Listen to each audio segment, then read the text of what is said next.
You are recording. Okay, cool. So I'm the one who's recording now. Quickly double check, stop recording. Great. So we can get to the business of the day. And essentially what we'll be doing today will be having a review of applied physics. Let's quickly come here. Give me a second. Okay, so what I was saying is today we'll be looking at applied physics, which is your physics 1034. And essentially what we want to do there is to have a look at mechanics, which is what essentially you are doing, but to be more specific, you are doing statics. So you are not dealing with the mechanics of moving things. That's what statics means. So what I'm going to do is I'll take you through some concepts which you need to understand for chapter 1. So what we said we'll be focusing on is obviously physics 1034. Specifically, we are looking at mechanics. Because if you look at your physics 1034, it has mechanics, and then second block, the one which follows the one you are currently at, you'll be doing modeling. But our focus today will only be mechanics. Specifically, it is statics. We are not doing dynamics. So this is the focus of today's session. And if you think carefully, all what mechanics is the balance of forces. So you're analyzing forces on a system. Let me say here, our mechanics, our concern with mechanics is, in quotes, how do forces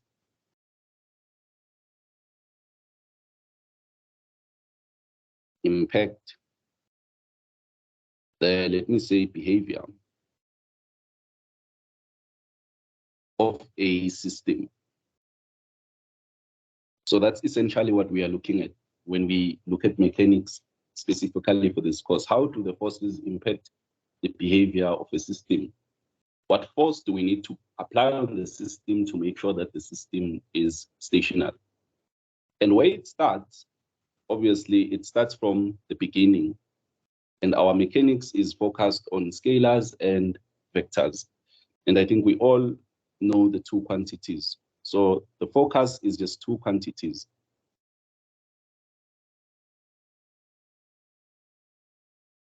i.e., we are focused on vectors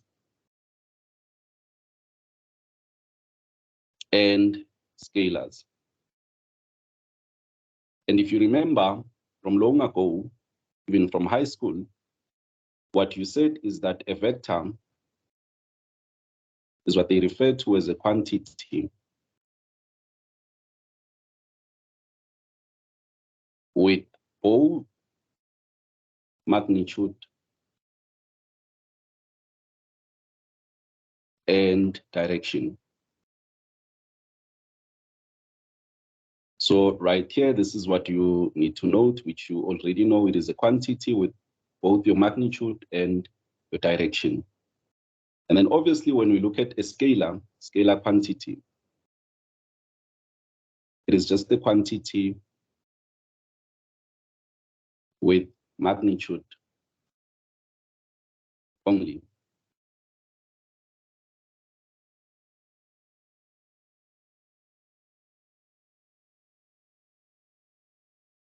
And I'm sure we all know examples of each. So let me take the vector, give you an example. So when we look at a vector, an example of a vector is velocity. And also force can be a vector because you can describe the magnitude and also give the direction. And force here is what makes a huge part of the course. It is what you will focus on your course, which is the physics 10^4. This will be the major focus when we look at vectors, your force. And when you look at scalar, an example of a scalar quantity is your velocity, among many others, which you can Google and find. So let's quickly look at what we are saying will be the focus for your course mostly, which is resolving forces into their components. You must be able to resolve a force into its x component, its y component, and then its z component. So let's start looking at 2D systems, because eventually when you look at chapter 3, and then chapter 2, 3, and then chapter 5, we'll be dealing with 3D force systems. So let's start with 2D, which you should already know, all of you, and see how we deal with such. So let's say here we have 2D force systems.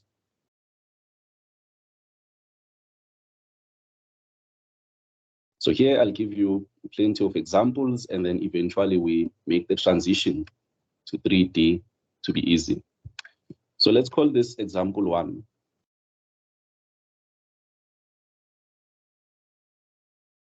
So let's say for example 1, you are given the Cartesian plane.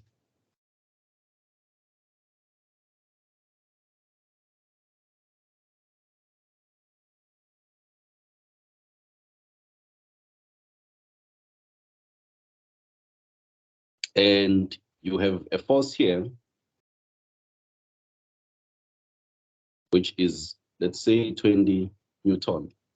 It is at an angle of 30 degrees. And then you have another force here.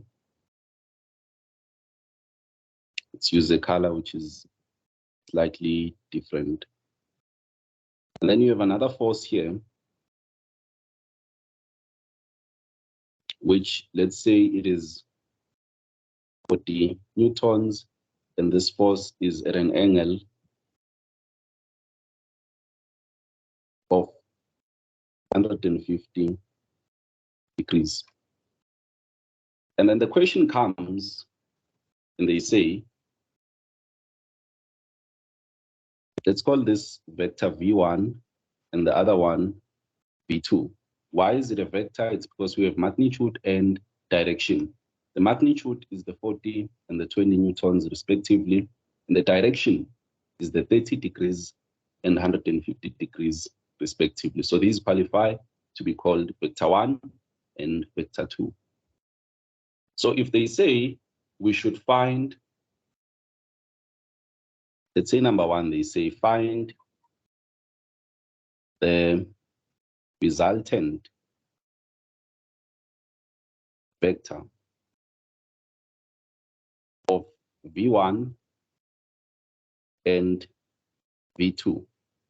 So when they say resultant vector, all what they mean, as you should all know, is that they are saying you will find a vector which is a combination of V1 and V2. You will need, because it's a vector, will need its magnitude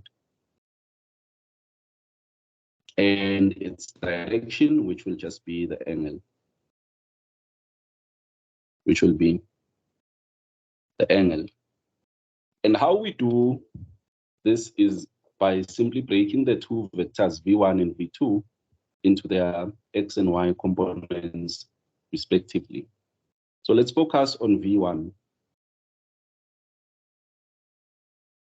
V1. So if you look at V1, we will look for V1x, which is just the x component of V1.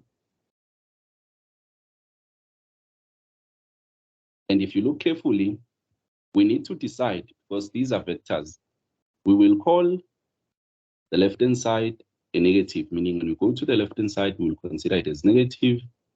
And then when a vector is pointing on the right-hand side, we'll consider that as positive.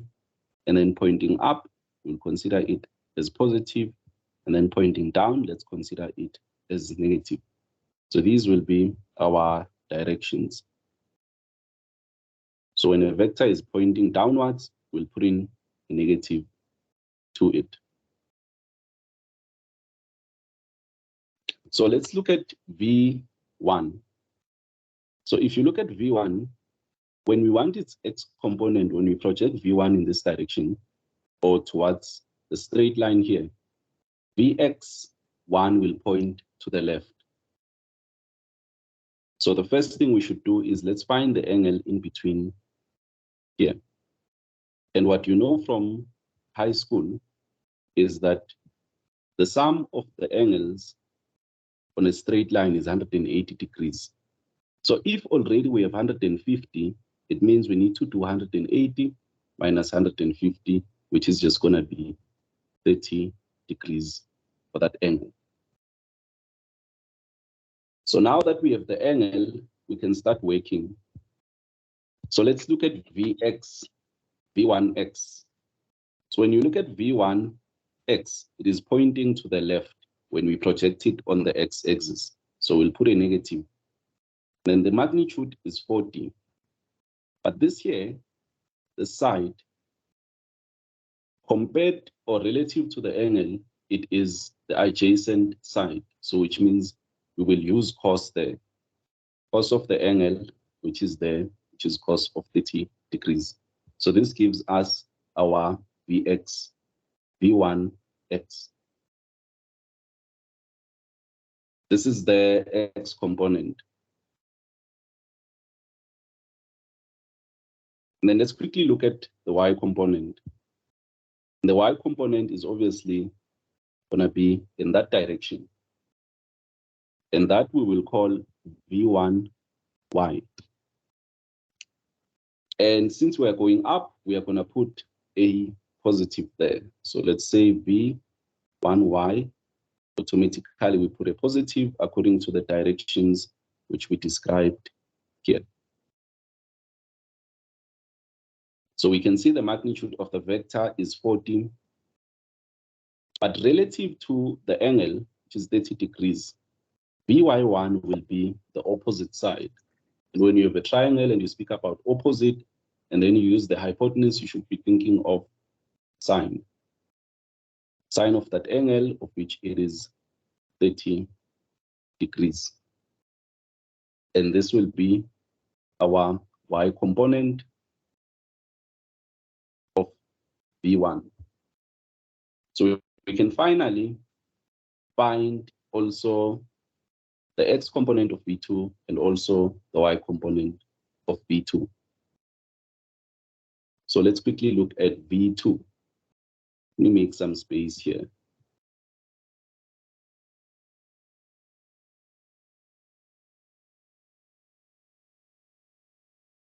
So let's look at V2. So if you look at V2x, when we project the x component of V2, when we pull it to the x-axis, it will point in that direction. So meaning my V2x will point in that direction, of which when we point to the right, we will choose that as positive. And then the magnitude is 20. And then the side here, down here, relative to the angle, it is the adjacent side. And when we speak of adjacent and we are also using the hypotenuse, automatically you should think of cos. And the angle is 30 degrees there. And then let's quickly look at V2y, meaning the y component of V2. So let's quickly zoom in there. Y component of V2 will obviously point in that direction. That we will call V2y. So since it's pointing upwards, we'll just put a positive already. So we'll have V2y is plus. The magnitude of the vector is 20. And when we look at Vy2, relative to the angle, it is the opposite side. And when we speak of the opposite and the hypotenuse, which is 20, you should know that you should be speaking of sine isometric ratio. So meaning for Vy2, we need sine the angle which we see there, which is 30 degrees. So now we have the x component of V1 and the x component of V2. We have the y component of V1 and the y component of V2. So now we can find the net x component, meaning when we combine the x component of V1 and the x component of V2, what do we get? The same applies for the y component. When we combine the y component of V1 and y component of V2, what do we get? And those two components are going to make the components of the resultant vector. So let me zoom in here because we have what we need already. Let's make some space here. So here, let's just say resultant.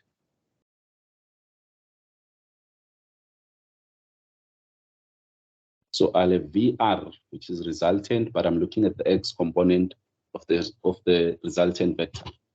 So for me to get that, I must combine the x component of V1 and the x component of V2. Same applies for the resultant vector, or the resultant y vector. It will be the combination of the y component of V1 and the combination of the y component of V2. So when we equate these, you will see that for V resultant, the x component of the resultant vector will combine V1x plus V2x, which will just be negative 40 cos of 30 plus 20 cos of 30.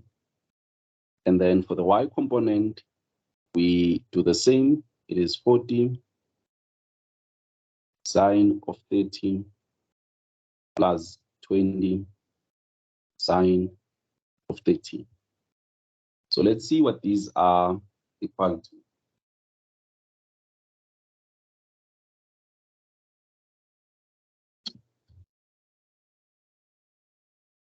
Anyone, what is the answer for this when you punch your calculator?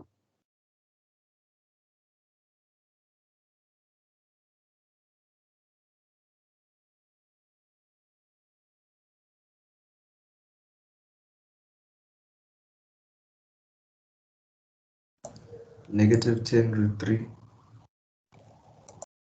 Okay. Negative 10 root 3. Thank you. Which we can leave it as such, or let's just write it to 2 decimal places, which is going to be negative 17.32. This is forces, it is Newton. So the one below, what is it going to be? It's 30 newtons. It is going to be 30 newtons. So now for the resultant vector, we have the x component and we have the y component. So let's go to the next page, plot it, and then be able to find the direction.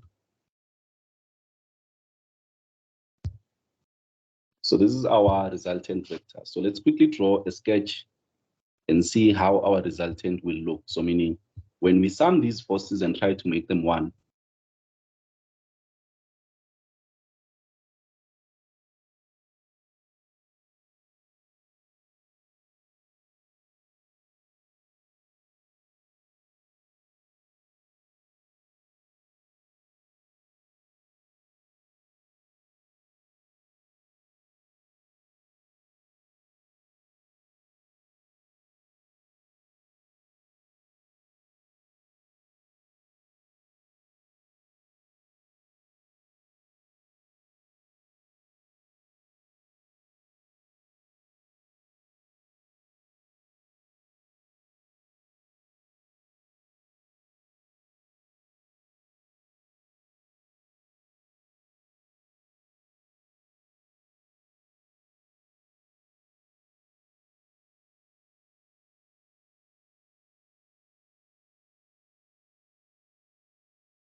We can't hear you.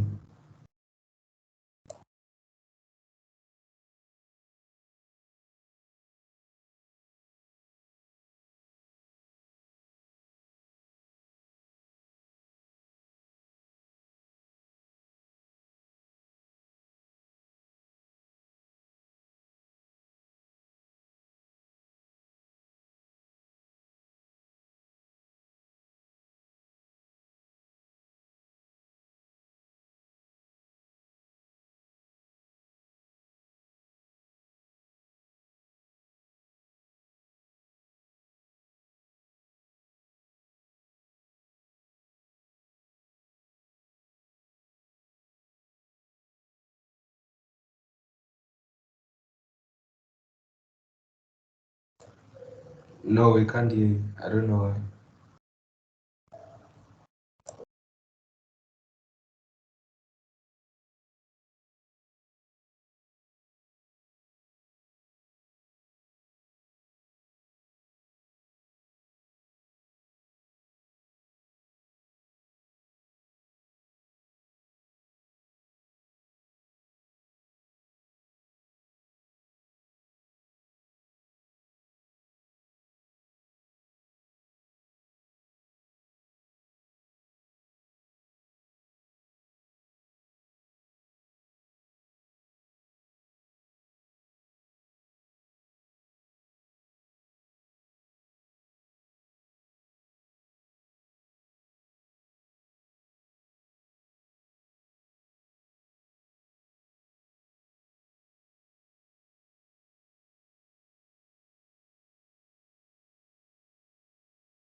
Okay, I'm back. Please confirm if you can now hear me.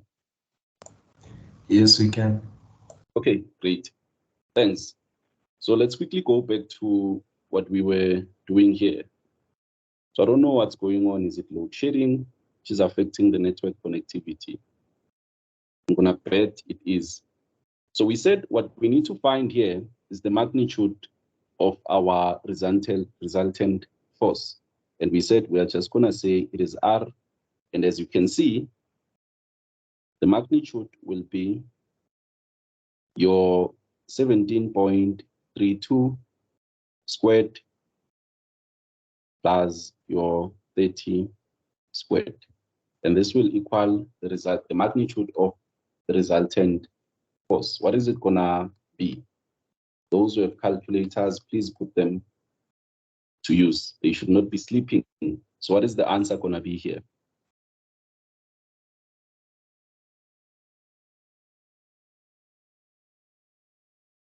Anyone?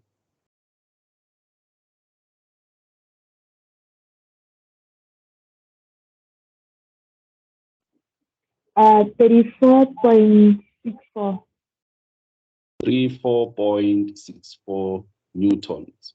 Okay, so that's our magnitude. Then what is gonna be our angle theta? Anyone, you can unmute and tell us how we can find that angle.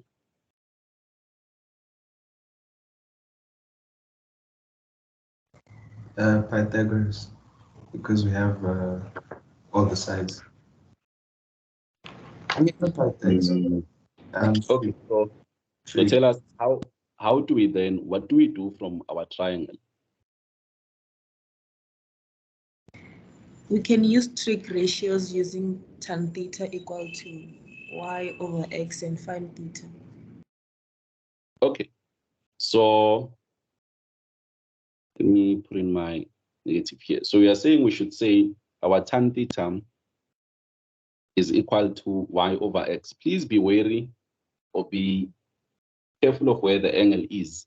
So what should tan theta be equal to?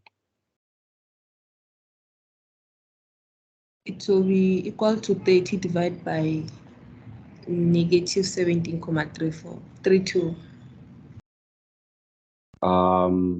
30. Let me put the negative here, 17.32.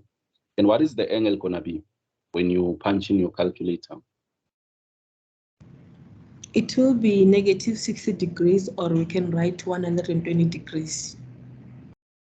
So it will be negative 60 degrees. And why are you saying we should write 120 degrees? I added 180 degrees to negative 60 so I can have a positive angle. Okay, it makes sense. So meaning our theta is actually, so let me scratch this. Our theta is actually 120 degrees. And how you get such is easy, because all what you are supposed to say is, if you recall your high school math, if you have such a situation, your theta will be 180 plus arctan of your y over x. So meaning here, our theta will just be 180 plus your arctan of 30, negative 30 over 17.32. So that's how you will find your theta to be 120 degrees. Do you have any questions?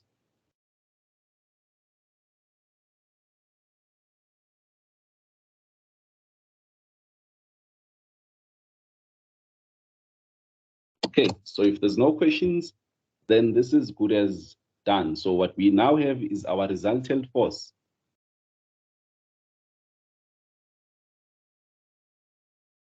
It has a magnitude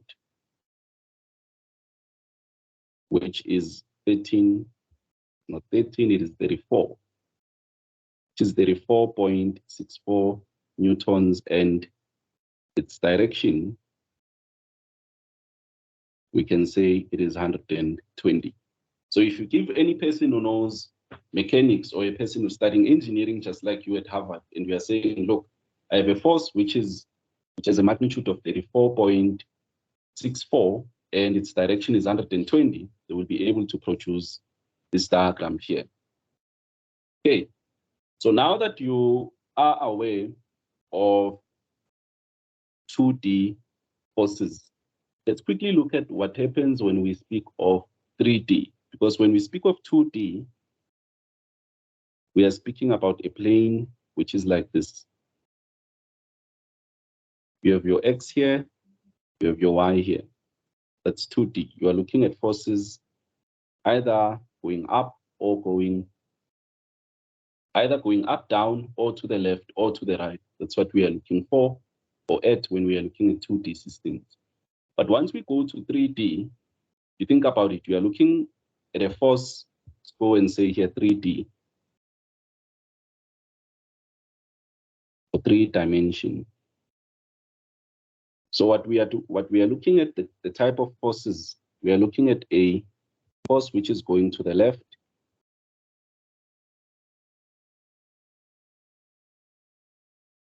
and then at some point you are looking at a force which is going to the right. So my left is this side. Then one to the right, and then you are looking at a force which is obviously going up, and then you are looking at a force which will go down. Then what makes it different from 2D is that you are looking at also a force which is going into the page.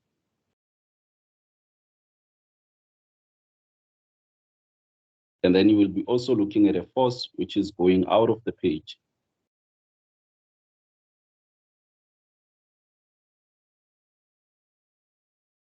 At the same time. So you're looking at a force which can be possibly going to the right or left, up or down, into the page and out of the page. So there is a force or a vector which will have all the three components: horizontal component, a vertical component, and then component into and out of the page. So usually for 3D, the diagram looks as such. So you have your vertical, let's call this the y-axis. So this would be one-dimensional. And then we introduce another line, horizontal one. Let's call this line the x dimension. Now we have 2 dimensions. Then the third one, which goes into and out of the page, will move as follows. And this one we'll call the z dimension. So now we have our 3 dimension. The y dimension, the x dimension, and the z dimension. They give us the 3 dimensions, which is how we perceive the world. Okay, so let's consider vectors while looking at this. Let's copy this and go to the next page.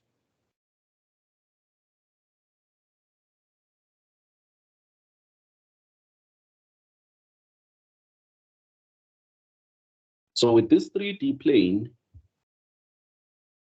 we have what we refer to as the I vector. The I vector, all what it is simply 1, 0, and 0. And then we have what we refer to as the J vector, which is related to Y. And the J vector, since it's related to Y, everywhere else, we are going to have zeros besides where the Y is supposed to sit. Okay, then we have what we refer to as K,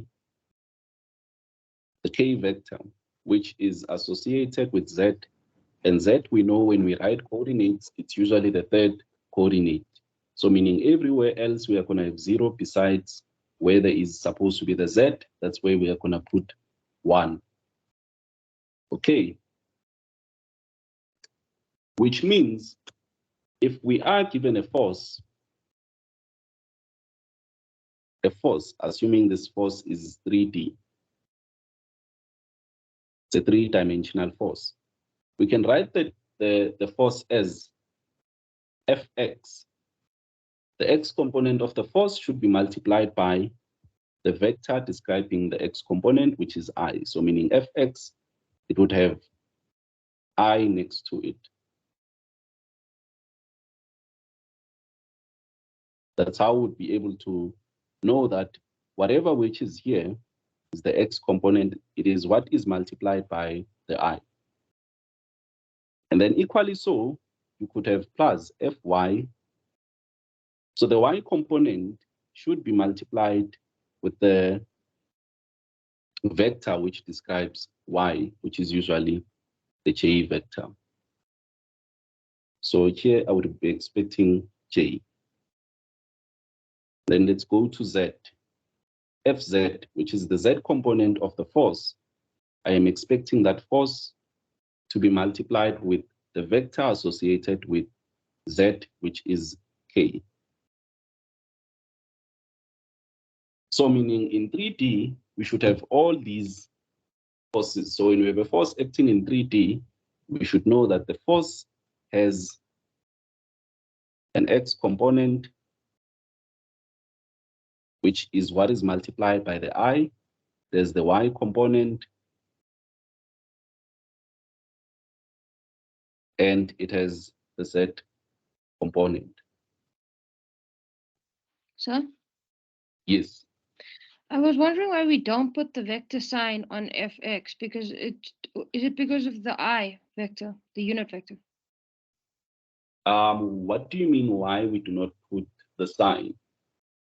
Like usually we would put like an arrow on top indicating it's a vector or an arrow at the bottom. Mm-hmm. So is So there a now- reason why we don't put it on the components? Yes, it's because this I here tells you that already what is multiplied by the I is the X component. So Fx on its own is the magnitude, it's not a vector. But what the I is telling us is that the magnitude of the X component, which is what I'm going to be multiplied by,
So we can't hear you.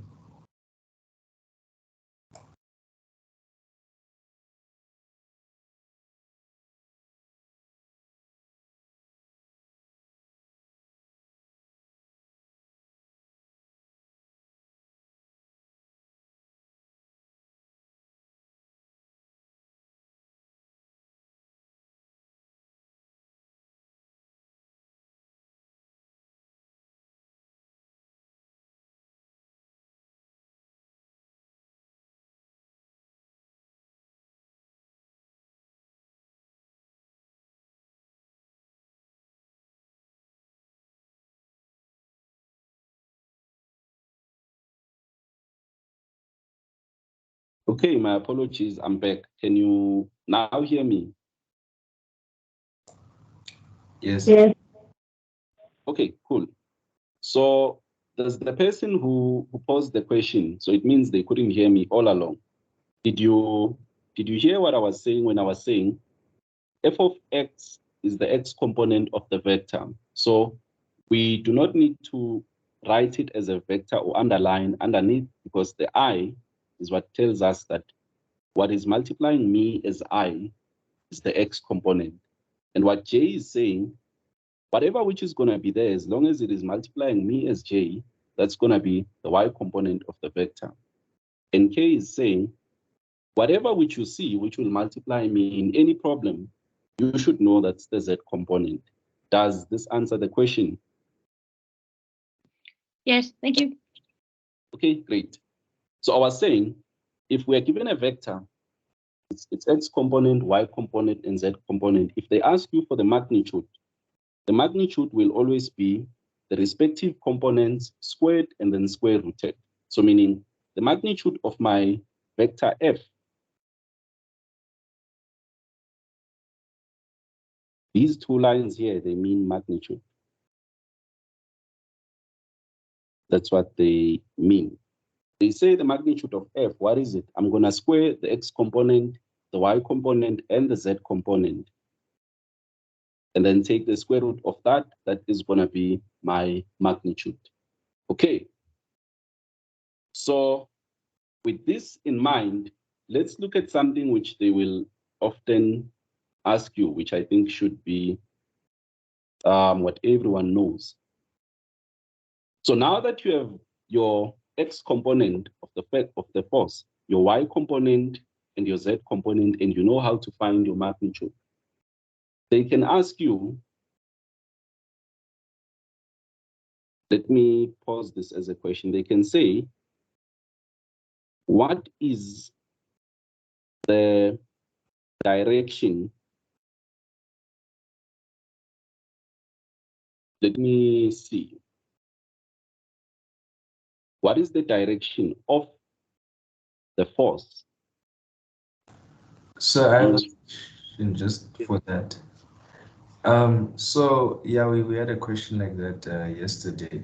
So when they asked this question, do they want us to answer as in it is, for example, 40 degrees in the X direction, 30 degrees in the Y, and then like 20 degrees in the Z? Or is there a way to calculate that 3D angle, just one value, if you understand what I'm saying? There is. So they will often ask you, what is the direction of the force in the X direction? Was the question phrased that way? No, it was phrased the way you said it. So it could go either way, where you can say X, Y, and Z, the angles in X, Y, and Z, or you can find one. Okay, so the problem with 3D is there's no one angle. So let me write the question so that we understand how they phrase it and how you should answer it. So let me say, what is the direction of the force in the X direction? So they would usually say something like this. So you can paraphrase the question in different ways, but it's pretty much the same question. So let me see, what is the direction of the, let me say here, resultant force in the X direction.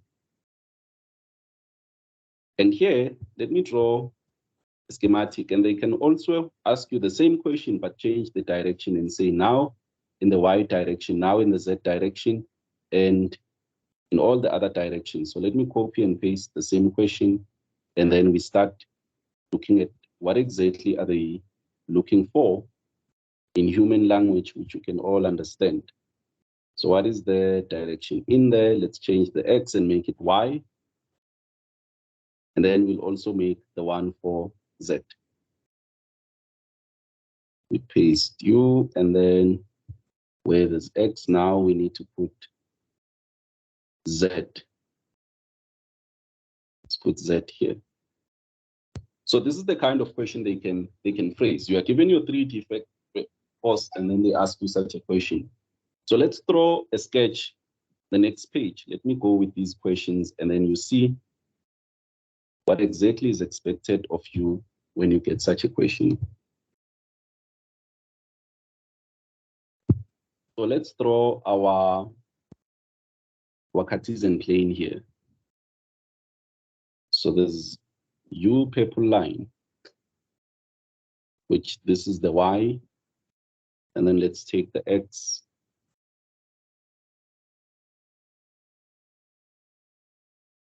In that direction, and then let's take the Z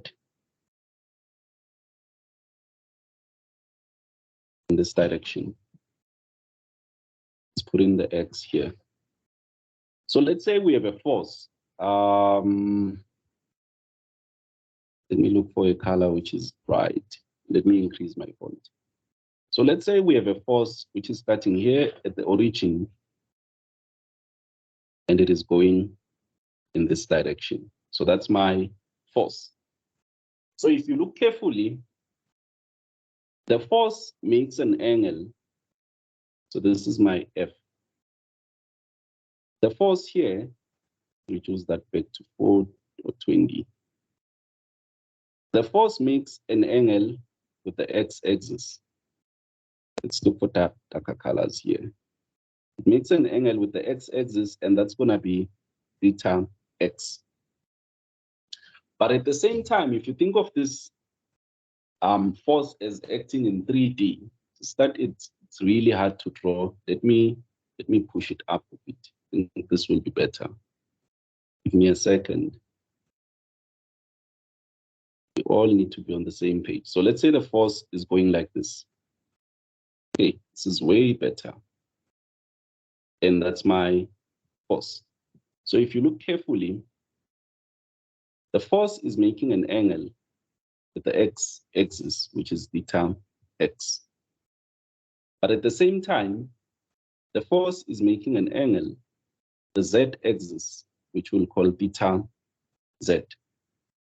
And at the same time, it is making an angle with the z-axis, or with the y-axis, which we will call theta y. So when they ask these questions here, all what they are looking for is give me theta x, give me theta y, and give me theta z. So that's all what they are asking for. So the last question here, all what they are saying is what is theta z? And the second last question, they're speaking of y, they are asking what is theta y? Then the first question, all what they are asking you is what is theta x? So we are able to paraphrase the question when you have a sketch to something which is simple. And obviously, if you look carefully, here along the x-axis, we'll obviously have fx, and then along the y-axis, or the z-axis, we'll have fz, and then along the y-axis, we will have fy. So meaning if they give you the fy, the fz, and the fx, you can then, if you have the magnitude, be able to work out the angle. And guess what? All these angles are easy to find. So look at what is going on. So when I'm looking for, so we'll have cos of theta x. Cos of theta x will be fx over the magnitude of f. And remember, your magnitude of f is simply the square root of fx squared, fy squared, plus fz squared. So meaning once they give you fx, you can find the angle x theta, which is the direction of the force in the direction of the x-axis. And then equally so, when they are looking for the direction of the resultant force in the direction of the y-axis, it means in human language, they are looking for theta y. And guess what? I'm going to go and say, what is the y component? When I get it, I divide it by the magnitude of f, which is easy to calculate because it's the square root of fx squared, fy squared, and fz squared. Then equally so, when they say to you, give us the angle between the resultant force and the z-axis, your brain should be screaming, these people are looking for theta z. And for theta z, I need fz and the magnitude of f. Then I'm done. Now this is high school maths. You have cos of theta is equal to 1/2. You just use your calculator to push arctan of cos, and then you will be able to get the answer. The person who posed this question, does it answer you? Or does the explanation help you? Yes, thanks. Okay, great. So, Sir, yes, can we use different trig ratios? you can, but the catch is you now need to think of how the angles relate. So here's my advice to you. Not too early to change. Just use cos. Cos of the angle or the direction you are looking for will be the component divided by its magnitude. So use cos. If you put sine here, it's going to be wrong unless you now look at how the cos and the sines are going to relate there. But here's my advice. Just stick to cos here. Because if you look carefully, here's the simple reason why this one works. We have theta z, for example. It's always the adjacent side to theta z, and the hypotenuse is always f. If you look at x also, here's theta x, here's fx. Fx is always adjacent to the angle, and the resultant is always f. So that's why it works out. You understand? Yes, thank you. What Okay, great. Yes. about for y? Could we use sign for y? Or No, no. So look carefully, tilt this and look here. Relative to the angle, Fy is the adjacent side. Can you see that? And then F, the big F, is the hypotenuse. So still relative to y, to Fy, if you look at theta y, this is still the adjacent side. Does it answer your question? yes, perfect. Thanks. Okay, great. So be able to tilt these triangles and look carefully.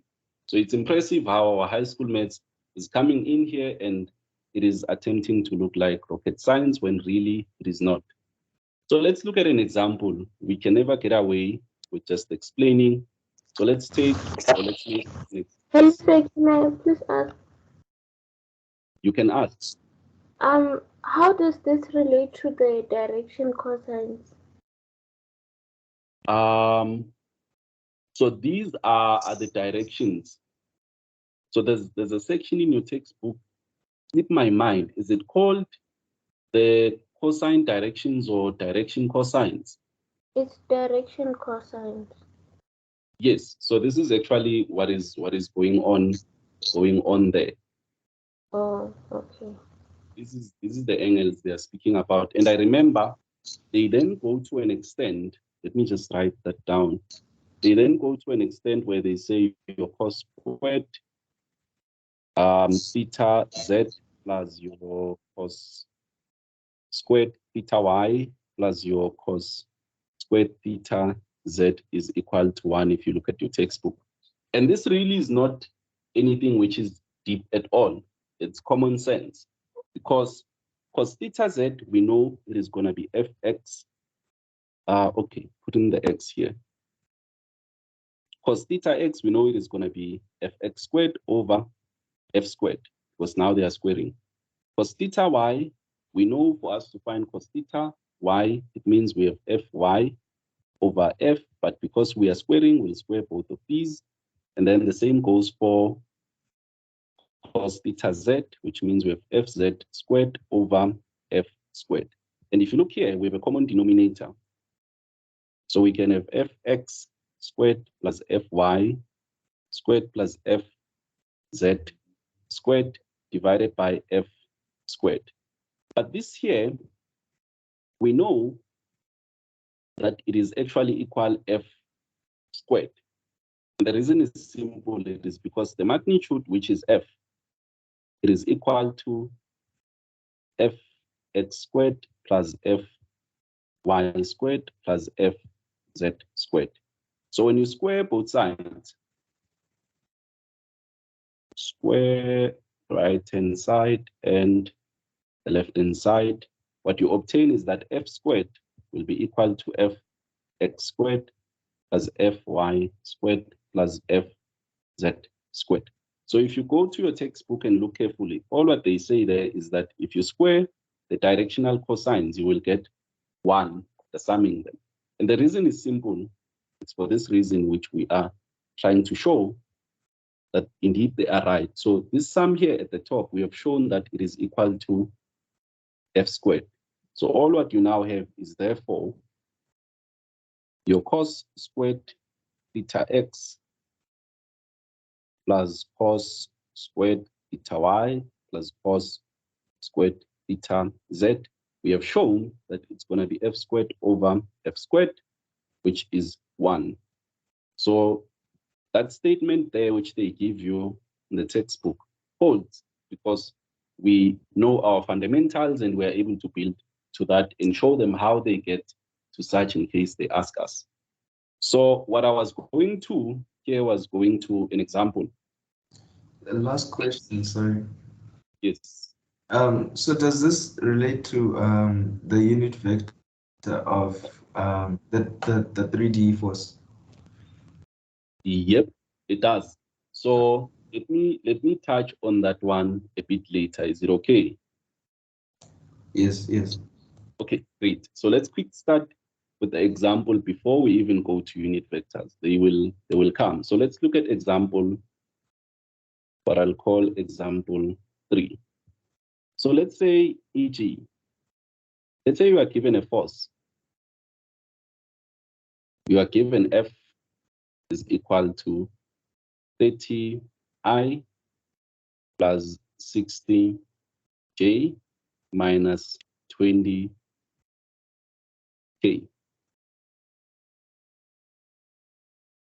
And then now question 1 says, find,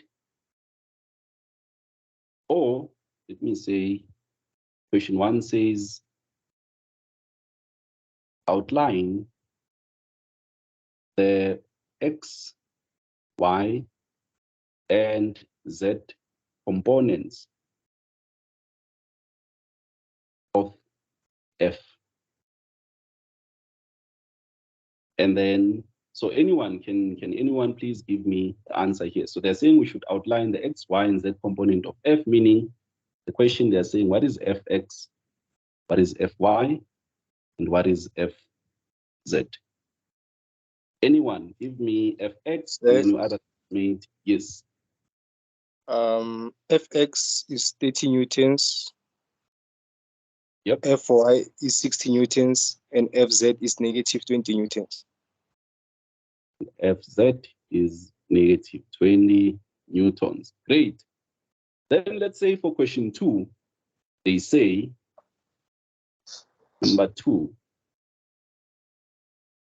find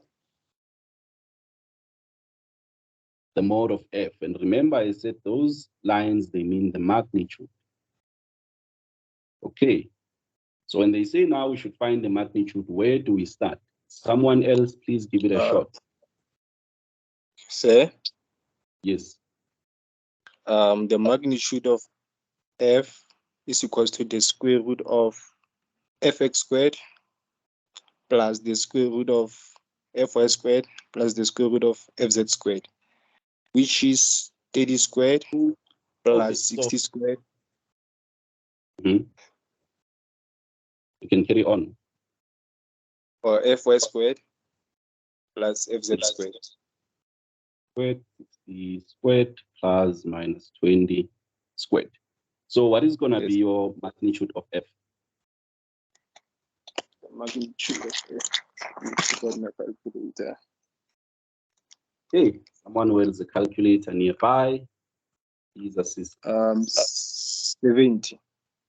70. Okay, so the magnitude is 70 newtons. Great. Yes. So let's copy this and go to the next page and see what other question can we bring here.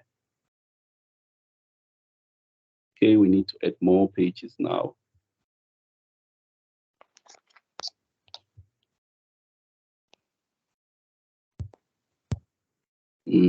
Okay, let's paste them here. Okay, great. So let's look at question 3.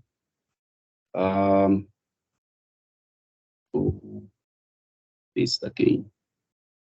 Yeah, let's look at question 3 now for the same example. So let's say for question 3, we say, find the direction of the resultant force,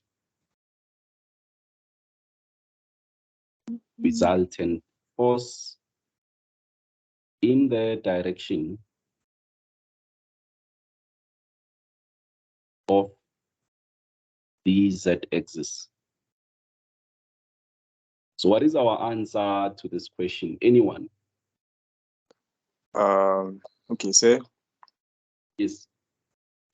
Our answer will be cos theta z is equals to Fz over F. Z over F. Let's put the magnitude here. And this will be equal to Cos of negative 20. Cos of negative 20. No, it will be Fz over magnitude of F, which is negative 20 over 70. Okay, cool. And then from here, what is our theta z? Is the cos inverse of negative 20 over 70. Which will give us 106,6 106,6 degrees. Okay, great. So the lecturer is extremely happy with you as a student. All what they said is, look, I'm going to give you 3 marks. Find the direction of the resultant force in the direction of the x-axis. All what you need to know is theta z is equal to fz over the magnitude of f, and then you punch your calculator. So let's go to number 4. It's just a similar copy, and we come here. So let's change the z to y. And someone else who's excited, please give it a shot. Preferably, it shouldn't be the last person who answered. So what is the direction of the resultant force in the direction of the y-axis? Give it a shot.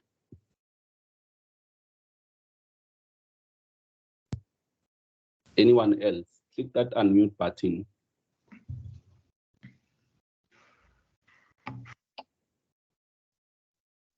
Okay, give it a shot. What is our answer supposed to be here? This is number 4.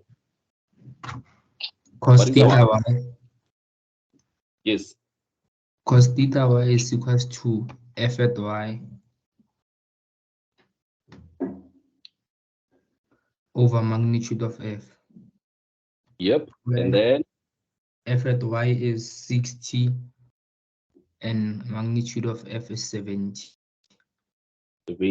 cool. What is theta y going to be equal to? A cos of 60 over 70.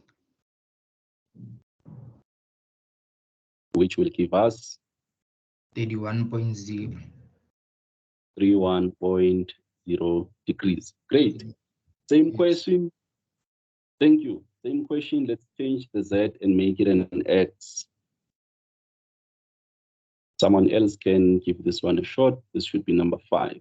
So where is the z? Let's remove it and put in x. So someone else give this one a shot. So what do we do here?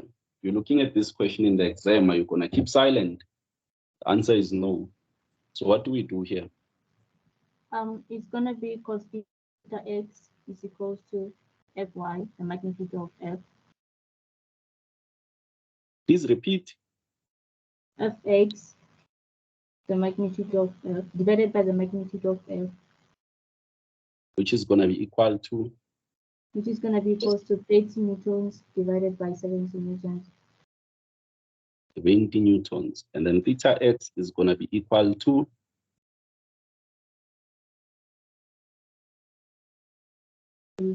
Degrees.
So we can't hear you again.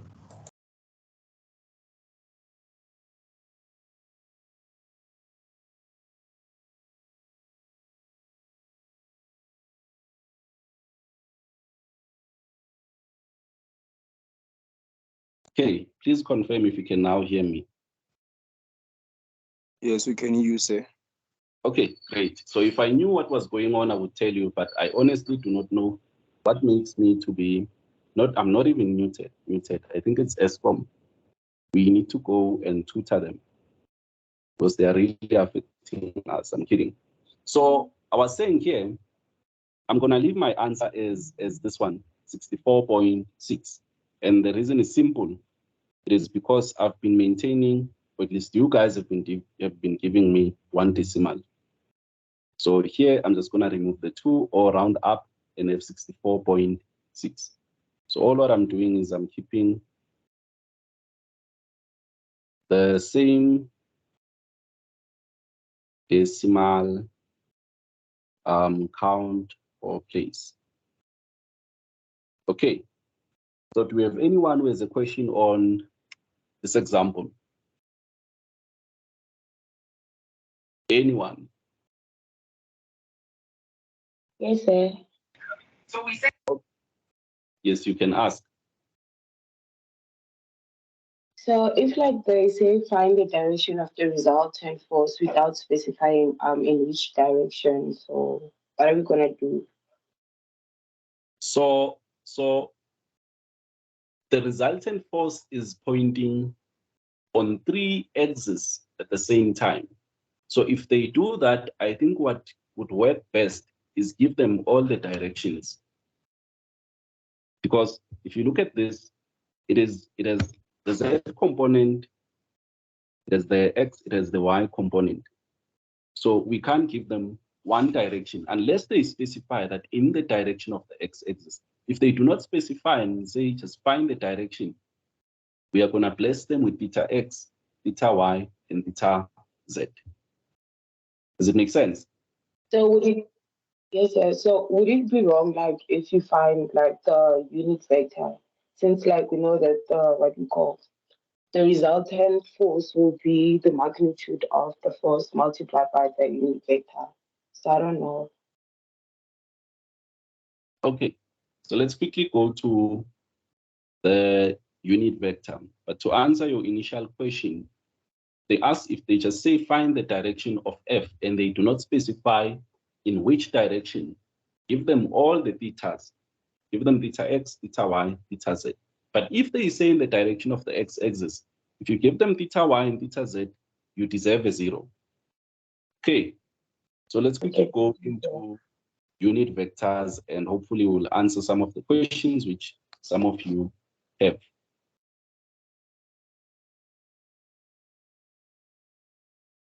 So unit, all of you should know that unit means 1. Means 1. Guess what? We have a vector here.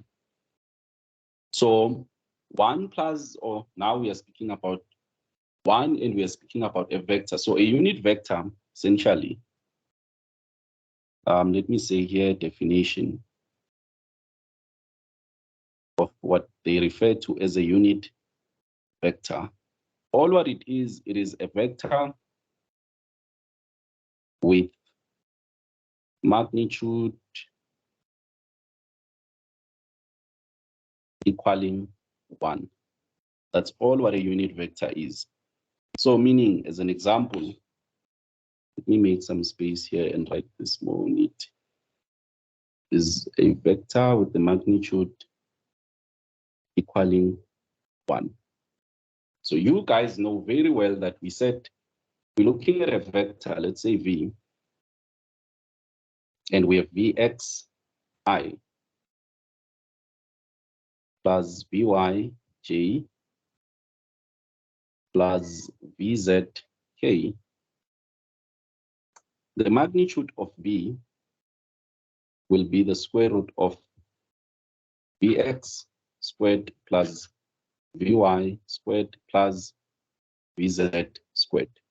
If here we get if we get 1, our conclusion is that therefore our V is a unit vector, because guess what? It gave us a magnitude which was 1. That should be our conclusion. So as long as we get any vector and we try to find its magnitude and we find out that the magnitude is 1, it means that vector is a unit vector.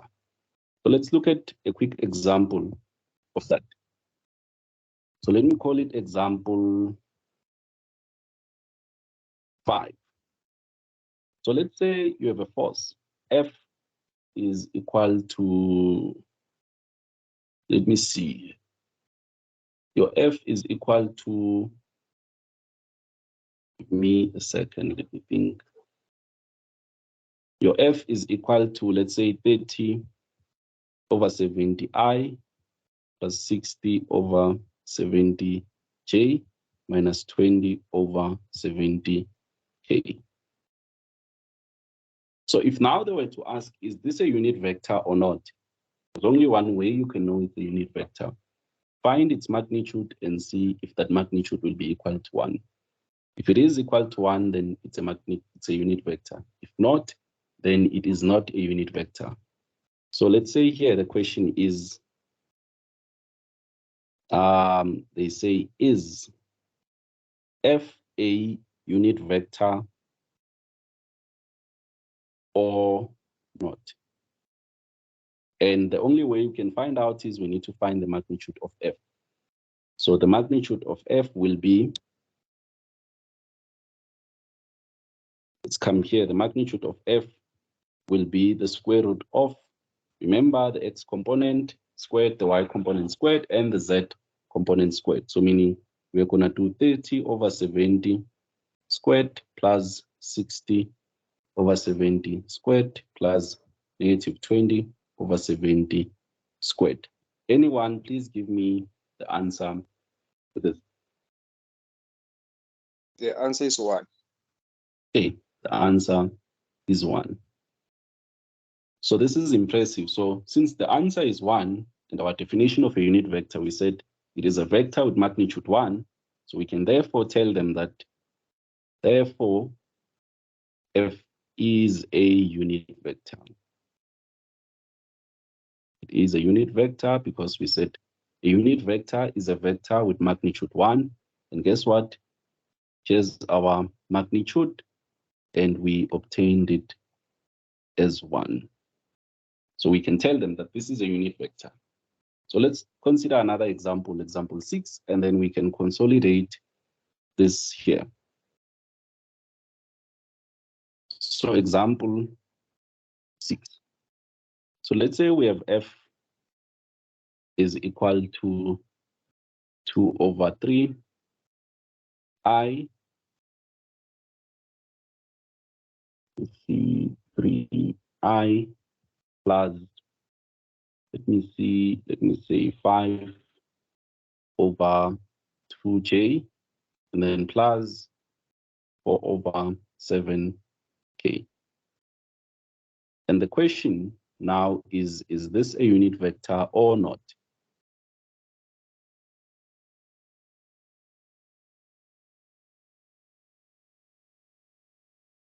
And when I get a question of such, I automatically know I need to find the magnitude and see what it gives me. So the magnitude of F is equal to the square root of the x component, which is 2 over 3 squared, plus the y component, which is 5 over 2 squared, plus the z component, which is 4 over 7 squared. What is the answer here?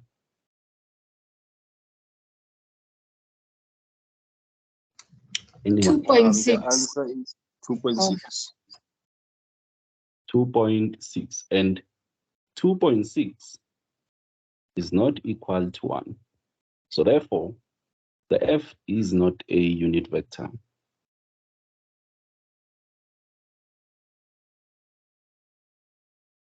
It is that easy. So we focus on the magnitude. The magnitude is not 1, then the vector is not a unit vector because we said 1 or unit means 1. So now the question which we then need to ascertain, give me a second.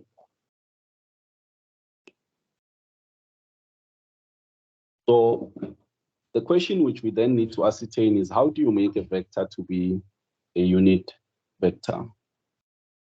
So let's write that down so that you can see it later. The question is, how do you make a given vector to be a unit vector?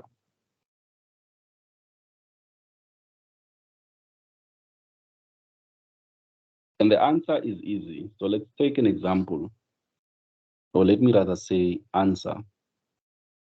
Here, you will divide the vector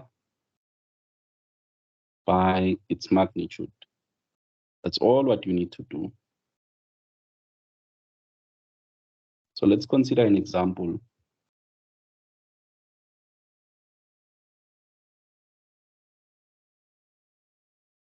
Which is, let's say, we have a vector or f, which is the one which we had. Let me take the one which we had, which was 30i plus 60j minus 20k. So is this a unit vector or not?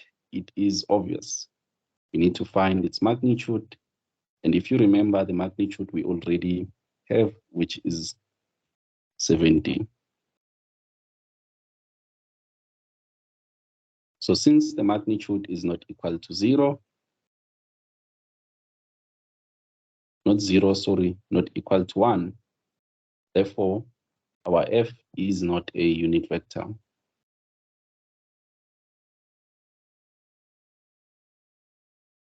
And there's one way which we can make it to be a unit vector. Take the vector divided by its magnitude. So the magnitude which we obtained was 70, which is not equal to 1, implying it is not a unit vector. So we said if we want to make it a unit vector, so let's call n dash, and this stands for unit vector. N dash should be equal to the vector f divided by its magnitude. So we know what f is. So f is 30i, 60j minus 20k. Its magnitude, we know it is 70. So common denominator, I can split this and say the unit vector will be 30 over 70 I plus 60 j over 70 minus 20 over 70 k. And now, when we find the magnitude of this here, of n, you will find out it is 1. So now we have made that unit or the vector f to be a unit vector by simply dividing the vector by its magnitude here. Okay, so let's take another example and see how we can make a force to be, or how we can find the unit vector given a vector. So let's call that example, this should be 6, is it? Yes, should be 7. So let's do example 8 here. So let's say you are given this vector here, f, it is 26.2i minus 30j plus 13k. The question is this a unit vector or not?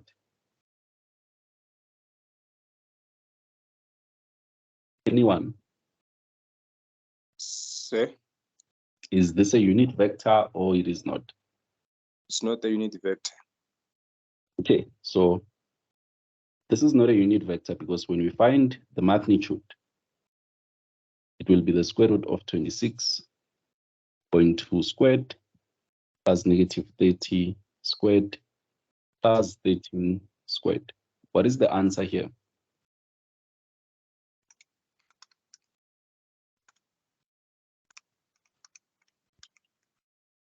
41.9.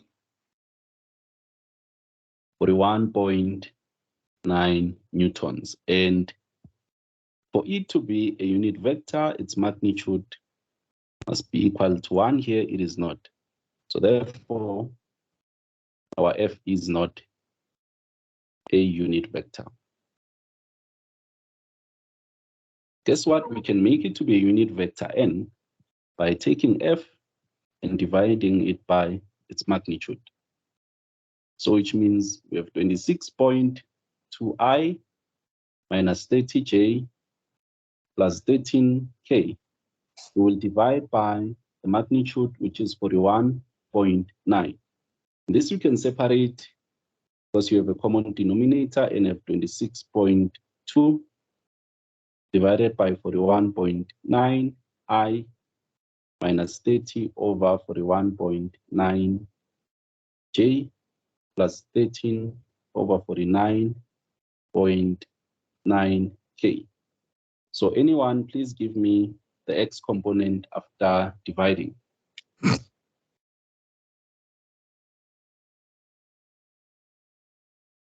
The x component is 0.63 I. 0.63. Yes. The y. The y component is 0.72. 0.72 j. The z component 0.31. 0.31 k. So if you now try to find the magnitude of this just to prove, you go to your calculator and say, let's find the magnitude. It should be 1 now. You'll do 0.63 squared plus negative 0.72 squared plus 0.31 squared, and your answer should be 1.00. Okay. So this is now a unit vector. So essentially, you are now able to take a vector you are given and make it to be a unit vector. All what you do, you take the vector, you divide it by its magnitude. Do we have any questions on unit vectors? Oh, here's the benefit. Let me copy this. Let me copy what we had, this problem here. Copy, and let's come here. So once we make that, give me the x component of this unit vector n dash. Anyone? Looking for the x component, y, and z component. X component is 0.43. 0.43. Y component 0.86. 0.86 j, and the z component Negative 0.29. negative 0.29 k. And guess what? This here, before, we did find those directions, theta x, theta y, and theta z. So when you have converted a vector into its unit or to a unit vector, you do not need to do anything. So for example, this is now a unit vector. So when they now start asking me about what is theta x, you know how they phrase it. What is the direction, the resultant force in the direction of the x-axis? So if they come and say, what is theta x? I'm just going to say cos theta x, I'm going to equate to what is there, to 0.43. Then for theta y, it will be 0.86. Then for theta z, it will be 0.29. So anyone, please give me what theta x is. Punch your calculator and let's see if the answer will be close to what we obtained before.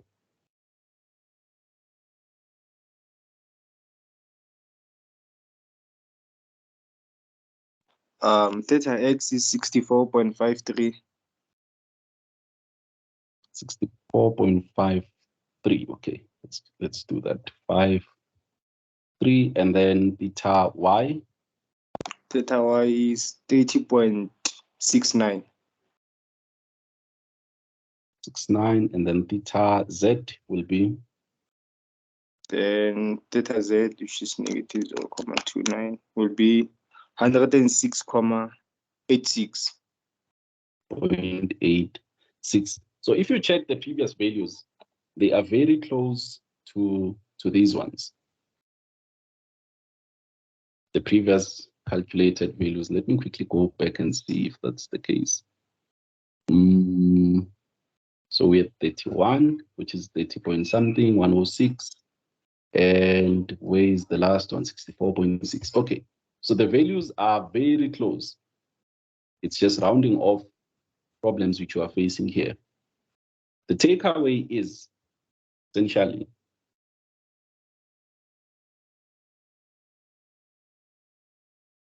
way is that if f is fxi plus fyj plus fz k, if the magnitude, or if f is a unit vector, or if any vector is a unit vector, the one you are given, then when you're looking for the directions, you'll just do cos of theta x equaling fx, cos of theta y equaling fy, cos of theta z equaling fz. This is only on this condition. That is, if the force is a unit vector, meaning if you consider finding the magnitude, which will be fx squared plus fy squared plus fz squared, you get 1, then you are allowed to do that. Otherwise, if not, you will do the usual and also divide by the magnitude. So you would do the same thing, but then divide by the magnitude of f in case f is not a unit vector. If, let me say here, is that if the magnitude of f is not equal 1, you should do this, which is what we were doing before. Do we have any questions?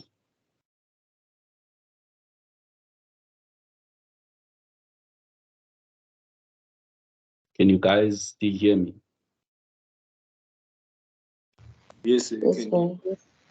Okay, great.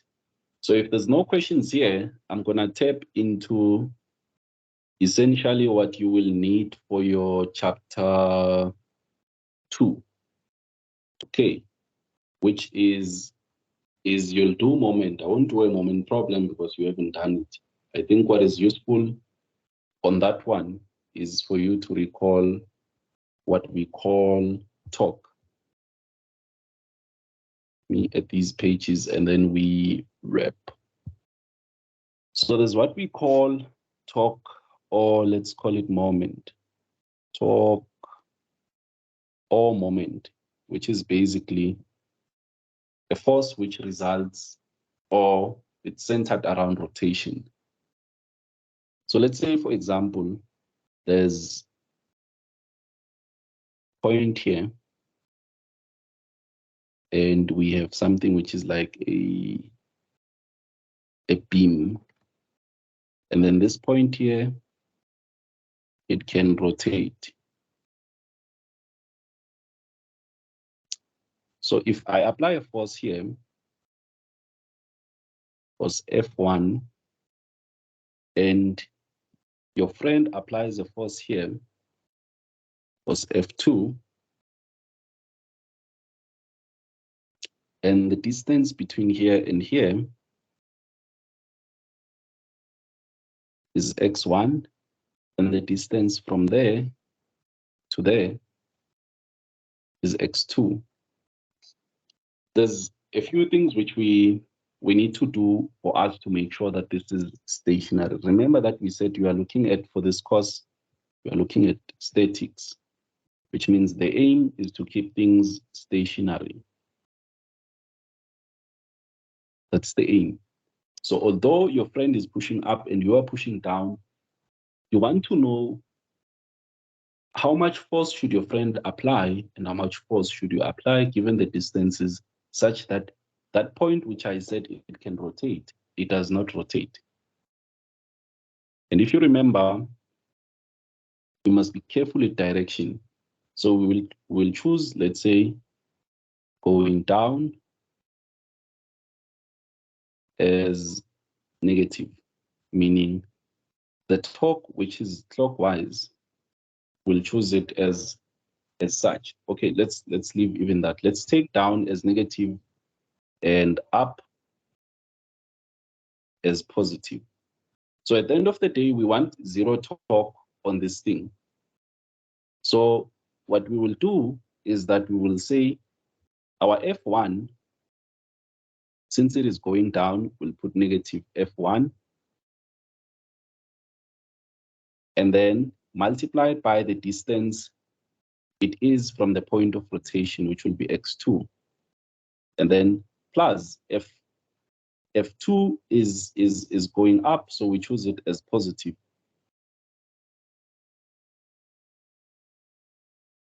And F2 will be multiplied by the distance it is away from the point of rotation, which is x1. And this should be 0 because we want 0 rotation. We do not want any rotation here. So if you look carefully, we'll end up having negative f1 x2 plus f2 x1 is equal to 0. So which means for us to make sure that this does not rotate, we should have our f2 x1 equal our f1 x1. And if you think carefully, x2 here. So let's think of this carefully. F1, let's see, F1, that's x1 here. Nearly made a mistake, F1, x2, yes. So that's what we obtain here. So if we do a ratio of the forces, for example, let's do F1 over F2. This would be equal to x2 over x1.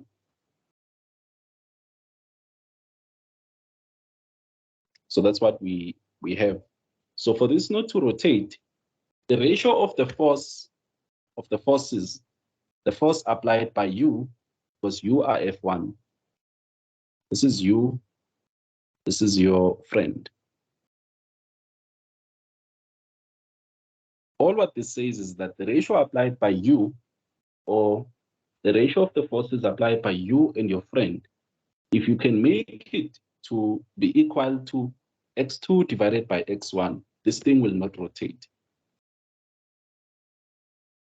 So already you are like to your friend, okay, look, let's divide x1 and x2. We want to push this thing so hard, but we do not want it to rotate. We divide x1 and x2, you get the answer. And then you say, okay, given this answer, the ratio of the forces we apply should be the same ratio as these distances. Let's say you get 2 as the ratio of x1 and x2, which means you must apply twice the force as your friend is applying for this to be stationary.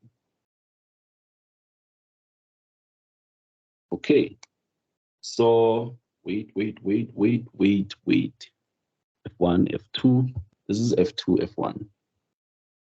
So look at the ratio division carefully. So this is F2, F1. So this is you and your friend. Yes, so this is how it should be. So essentially with torque and moment, we are interested in rotation of things. So obviously, if you are looking at rotation, you can have a force which will result in rotation, which is on the clockwise direction.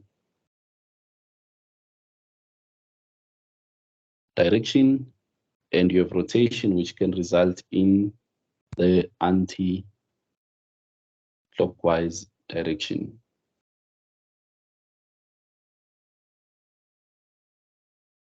So when we are in 2D, remember that the force which you apply should be perpendicular to the surface. So for example, if we are looking at trying to make something to rotate, say you have this here and it rotates here. The forces which will make it to rotate are forces which are perpendicular to the surface. So this force here, F1, would be able to make this to rotate. But if I apply another force horizontal here and call it F2, it is not perpendicular to this surface, so it's not going to cause any rotation. Just think of it, if you're holding a stick and the stick is against, let's say this is the wall. If you push in this direction, there's no rotation which is going to happen. Makes common sense. But if you push in that direction, your mop will start going down like this, and then at some point it will be here and then it falls, assuming here it is mounted. So when you look at moment, when this chapter comes, you'll be focusing on the forces which are perpendicular to the area. So for example, if I apply a force in this direction, and let's say here I have 30 degrees, and this force here is just F. I will need the component of the force acting perpendicular to the surface, and that's what I'm going to use as the force which will bend this mop of mine here. So meaning the force which is important would be, so this is the adjacent side, it would be F force 30. That's the force which is acting perpendicular to the surface. So that's the force I would use, and then I'd be given whatever distance which is there, and then whatever other forces which act, I would need to resolve them into their X and Y components, but specifically we'll focus on the component which will act perpendicular to the line of action. And then lastly, this is 2D. So when you do 2D, it's easy. You just try to find the force which is perpendicular, and then you apply it and you multiply it with the distance, which is from the point of the force or the point of action to where the rotation is happening. With 3D, which is what you should be taking as your homework, we have what we call your cross product, which is what you did in Maths 1042. Okay, so in 3D, let me say 3D moment. So 2D moment, you've done it back in high school and whatnot. 3D moment, let me call it resources you will need. You obviously cannot be able to do, you can't not be able to do the cross product. So let me say here, revise the cross product.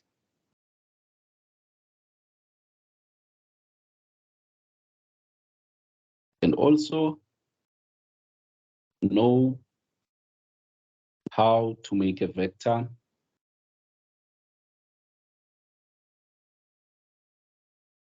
to be a unit vector, which we have done.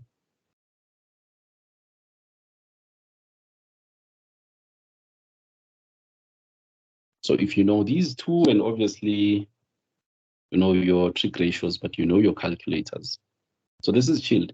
As long as you know these three or these two, you are sorted. Because for example, we had that force of ours, ET, with that force of ours, which was 30I plus 60J minus 20K. And then they will give you a point. Let's say, for example, they will give you a Cartesian plane. 3D, nicely made. There's going to be things which are there. Then let's say, for example, you have maybe a point here which describes this vector F. And then you have, let's say, maybe something here, a line. It is acting between A and B. And then they ask you, what is the moment or they say project the vector F onto AB. Please check if you are muted. Please check if you're muted. We might be hearing you. So if they say we should project the vector F on AB, it's easy. You did this in maths. You remember that when they say project, let's say we have two vectors. Let's say we have A, which is a vector, and B, which is also a vector. So if they say find the projection of A in the direction of B. So let me say proj of A in the direction of B. So here find let me say here magnitude of A in the direction of B. So this should ring bells from Maths 1042.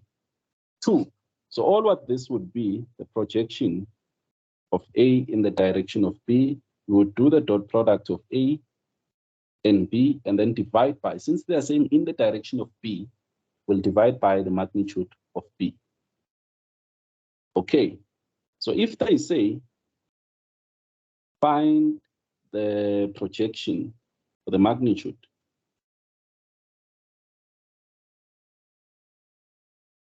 of B in the direction of A,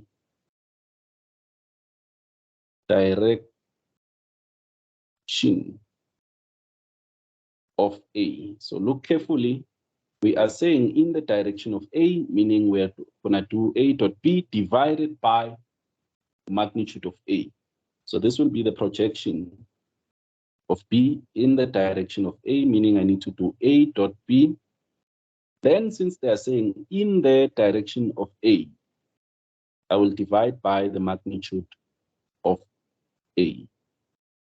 Okay, so meaning for you to be able to write your vectors in 3D form is very important, because if you look at vector AB, they would give you a coordinate A and a coordinate B. So let's say A would be x1, y1, z1, and then you would be given B also, which would be x2, y2, and z2. The vector AB, you recall from maths, would just be a vector made of, since we're saying AB, it's going to be x2 minus x1, comma, y2 minus y1, comma, z2 minus z1. So you now have your AB. So the combination of this one, let's call it x3. Combination of this one, let's call it y3. Combination of this one, let's call it z3. Let me quickly zoom out and show you what I'm trying to get at. So what I'm trying to get at here is that the vector AB will be, the x component is x3i plus y3j plus z3k. So now when I need to do the projection, I have my AB as a vector and I have my F as a vector. So if they're saying I should find the magnitude of F in the direction of AB, all what I would do is I would do 30, 60, minus 20 dotted with my x3, y3, z3, whatever they are, and then I divide by the magnitude of x3, y3, and z3, which is just going to be x3 squared, y3 squared plus z3 squared. So this would give me the magnitude of F acting along the line AB. That would give me the magnitude of the force F acting along the line AB. Okay. Do we have any questions on this? And then for moment, if they are saying I should find the moment caused by F along line AB, I'm going to find the cross product of F and the vector AB. So for example, the moment the moment along AB will be, remember I said you must revise the cross product. So we would have I, J, and K. So what are we crossing already? Let me come and make some space here. For 3D, you are crossing the force and the line of action, which would be AB here. So our force is 30, 60, minus 20. Our AB is X3, Y3, and Z3. Then now you need to do the cross product of these. And if you remember, you must have what they refer to as the sign matrix,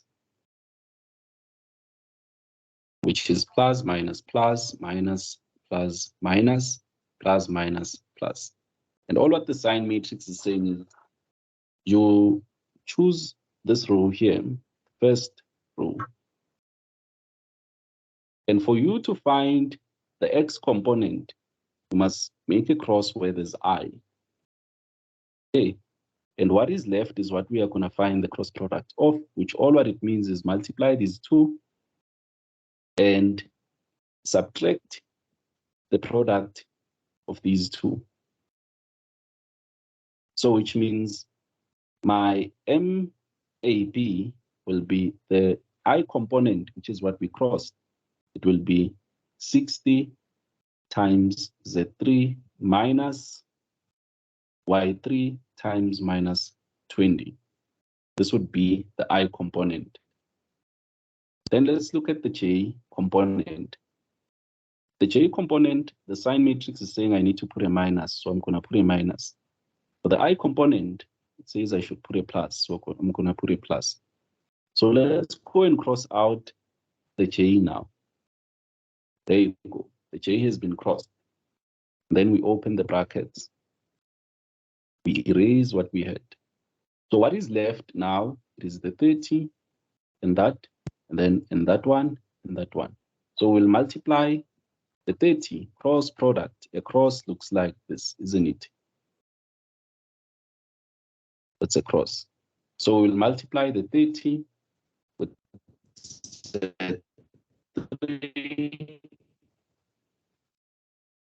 the X3 multiplied by minus 20. And then we close the bracket.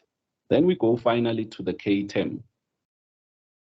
Now we need to erase and cancel, make a cross where there's the K, which is here. So now that we have canceled the K and the sign matrix is saying we need a positive there, so meaning in front of the K, I'm going to put a plus. Then let's see, we make a cross product. Remember, cross product, it's going to be that and that. So it's going to be 30 times Y3 minus X3 times 60. And then you can now group these. If there are numbers, it's just going to combine this thing and give you a certain thing, a certain number. Let's call it Z4. This will combine and give you, since it's Y, let's call it Y4. And then this will combine and give you X4. So your moment about AB would simply be X4I plus Y4J, whatever they are, if you're given numbers, plus Z4A. Okay, do you have any questions on this? Or can you hear me? Yes, we can. Yes, sir. Okay, great. Do you have any questions on this or any questions related to chapter 1 or maybe even chapter 2 if you have done a lot? So I'm going to pause and open a platform for questions. And if we do not have, we can call it a day. But this PDF will be available for you to review. Skip the number of pages, I need to delete them. So this PDF will be available for you to review and make sure that you understand all what we were doing here. And obviously you can make notes of your own, which you will be able to understand. But do we have any questions from your from your textbook or from your class, or any question related to any concept which you would like clarification on. Platform open. Yes. Just a question on the cross product. I didn't quite understand it properly, especially this one with the J and K and all that. Could you go over it again? Okay, so let's do something very easy for you to get the dot or the cross product. So let me say we have a vector, e.g. So let's say we have a vector A, and A has x1, y1, and z1. And then we have a vector B. B has x2, y2, and z2. The cross product of A and B will be equal to I, J, and K. So since we are crossing A and B, we will put in the components of A. The x component of A below I, the y component of A below J, the z component of A below K. Then we do the same for B.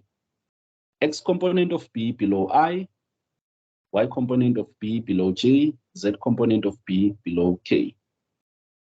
Okay, and then when you do your cross product, the answer at the end of the day will be something times I minus something times J plus something times K. This is how your answer will be at the end, okay? This is how it will be. So when we are looking for the something which is multiplying the K, the I, the first row we always cross, okay? So now we're looking for what is multiplying the I. We make a vertical line, we make a cross on the I. Sorry. And what is, yes? No, my network I think is slow, so it's showing it very slowly. Could you just slow down a bit? I don't know if, yeah, I think it's just a network thing because I can only see one part of the page so far. Okay, no problem. Let's wait a bit until you can see what I'm writing. Do you all have the network problem? Or maybe it's my network. Can you all see what is on the screen? The brackets and the I, J. Yes, sir. Okay. So I was saying, when we are looking for the I component, you will make a cross on the I. And when you make a cross on the I, look at what is left. Remember, we are doing cross product. So what is left, we will make a cross. Okay. So meaning for the item, the only difference is when we go in this direction, we will put a minus. So meaning what is left now for the I is we will multiply y1 with z2, then subtract y2 times z1. This would be what multiplies the item. Okay, then let's look at the j. The j, we should always put a minus here. Always. Okay, so now we need to go and cancel the j and see what we need to multiply. So when we cancel the j term, what is left, we will do the cross product of. Here's our cross. Okay, so if you look at the j term, our cross is gonna be x1 times z2 minus x2 z1. Okay, and then now we are left with the last one plus k term. So we go and cross with k. We're going to take the cross product of, let's make our cross, that and that, cross product. So which means our answer for the k part will be x1, y1 minus x2, let's see, this is supposed to be y2 here. x1, y2 minus x2, y1. So this would be our answer as a whole. So with the use of an example, let's make this A here to be 1, 2, 3. And let's make B to be 3, 4, 5. So if I'm finding the cross product of A and B, what I'm going to do is I'm going to have my I, my J, and my K. My A is 1, 2, 3. My B is 3, 4, 5. So now when I do the cross product, I need to cancel that first row. And then now I start for A cross B. I now look for the item. So I need to cancel where there's I, and what is left, I do the cross product for. This is what is left.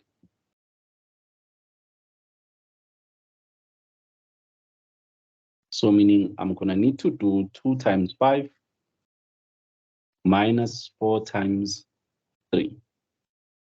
Then for the J, we said we always put negative J. Then we erase these. Then we now go and cancel our J. And what is left, we do the cross product for. Here's our cross.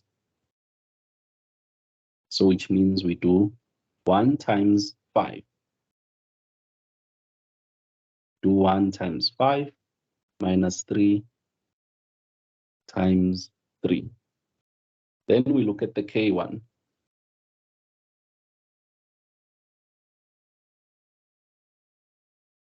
So let's look at the K1, which means we now need to go and cancel K, make a cross on that K. And then now what we need to do is to do those and that one. So which means for the K term, I have 1 times 4 minus 3 times 2.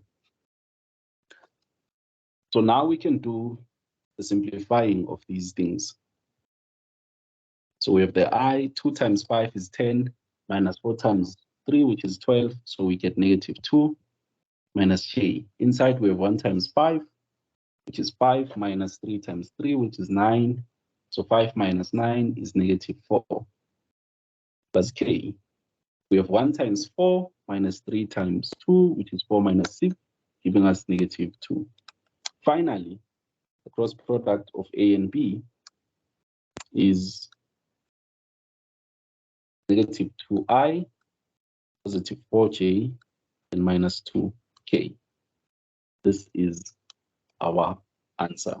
So have a look at cross product, and then when the time comes, we will start doing moment. That's if you haven't started already. The person was asking about the cross product. Are you now answered? Yes. Okay, great. Do we have anyone who has a question from the textbook which you attempted and things did not go well, or questions addressing a specific concept in general? Please feel free to ask. Do we have any questions? Say, Yes. yeah, I was doing a question, a moment question. So it wanted like a couple moment. How do I find a couple moment? Okay, so just give me a rough idea of what the couple, not the couple, of what the question was saying. It's a 3D question.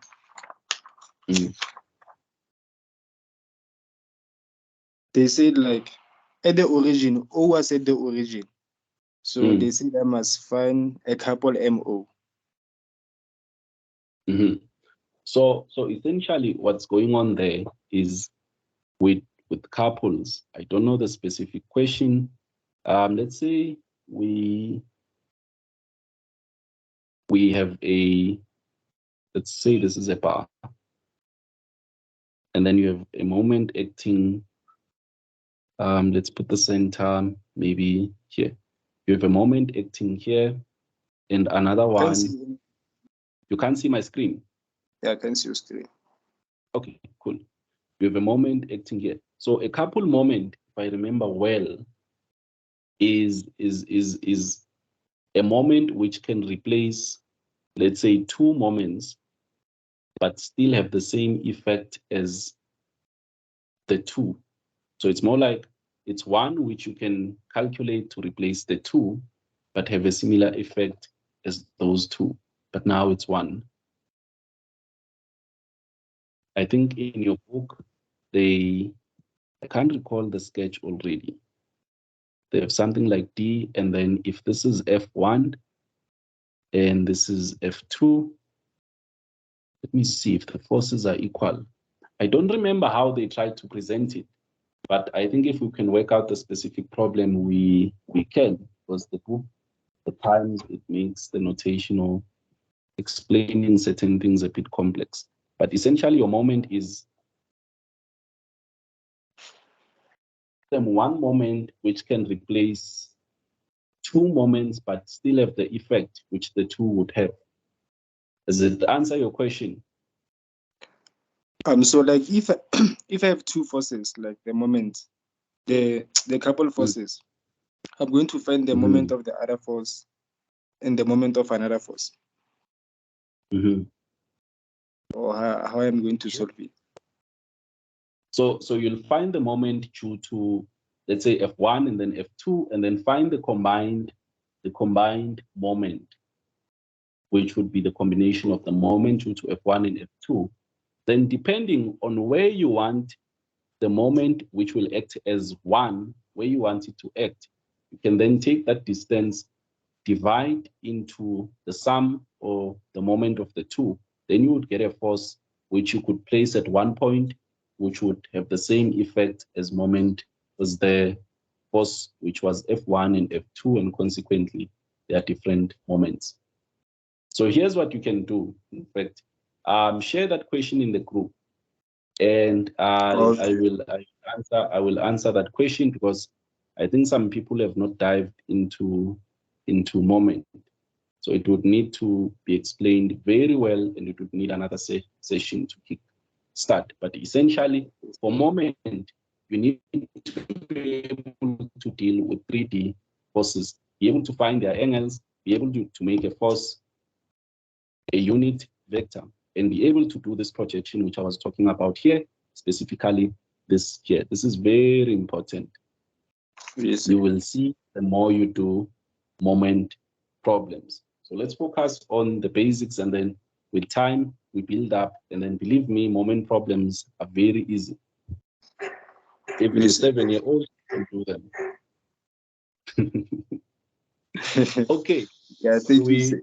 Thank you. Do we have any other question? Anyone? Sir?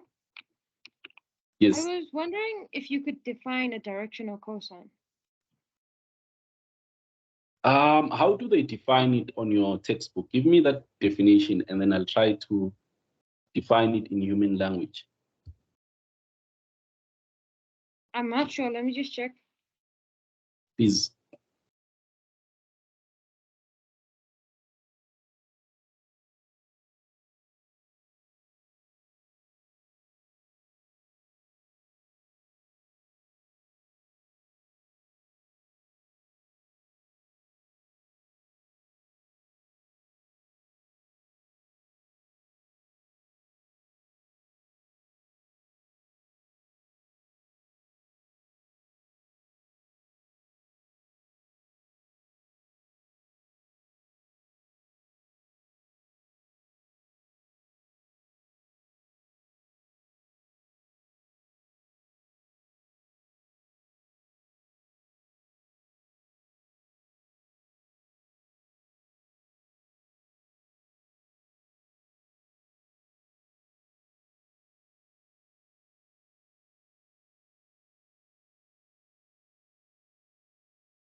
Are we getting the definition, good people? Me, I do not have the textbook. So give me how the definition was phrased, the textbook, and then we can write something which is easy to understand in human language.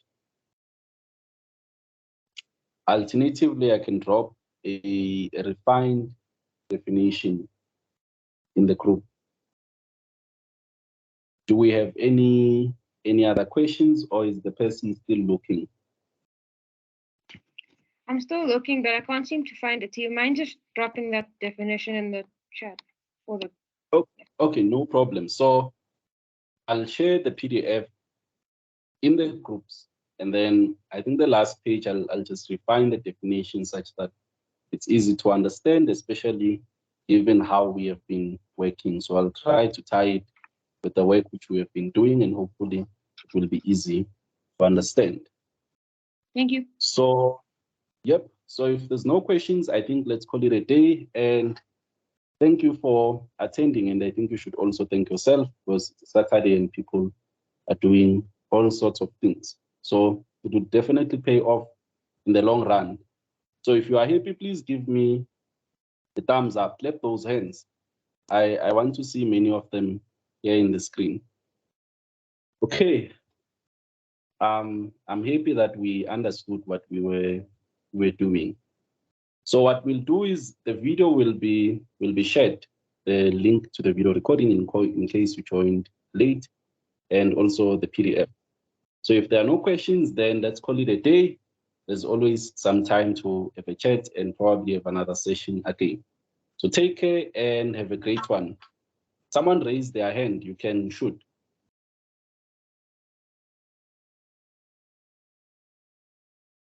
Okay, no problem. Take care, good engineers. Bye.